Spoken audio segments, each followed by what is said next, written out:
संसदेच्या ही सुरक्षा व्यवस्था भेदून हे दोन तरुण संसदेमध्ये लोकसभेच्या सभागृहामध्ये उतरले। ह्या नव्या संसद भवनाच्या इमारतीच्या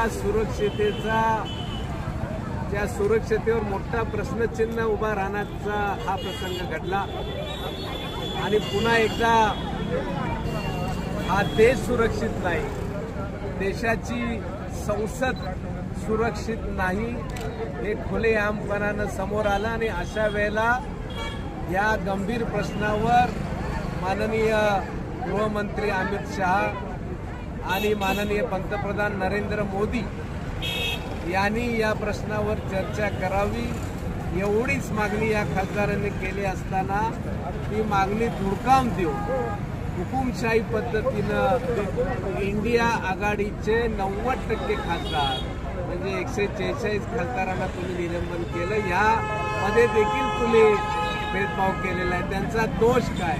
आणि एकीकडे अशा पद्धतीनं हुकुमशाही लादणारं हे सरकार, ही जी लोकशाही आता पूर्णपणे नेस्तनाबूत करण्याचं मोदी सरकारनं ठरवलंय का, अशा प्रकारचा आता संशय निर्माण झालाय।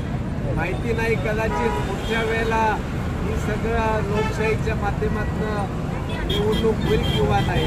या देशामध्ये यांना हुकुमशाही लादायची आहे, मुस्कटदाबी करायची आहे आणि ह्या खासदारांना बाहेर काढून त्यांना हवे ती मंजूर करून घेतली। यातच खरा भाजपचा चेहरा समोर आलेला आहे। त्यासाठी काँग्रेस पक्षाच्या वतीनं आमचा इथं कम्युनिस्ट पक्ष असतो, भारतीय कम्युनिस्ट पक्ष आहे, किसान सभा, या सर्व संयुक्तिक असा आम्ही आज या मोदी सरकारचा निषेध केलेला आहे आणि 146 खासदारांचं निलंबन ताबडतोब मागे घ्यावं अशी मागणी आम्ही केली।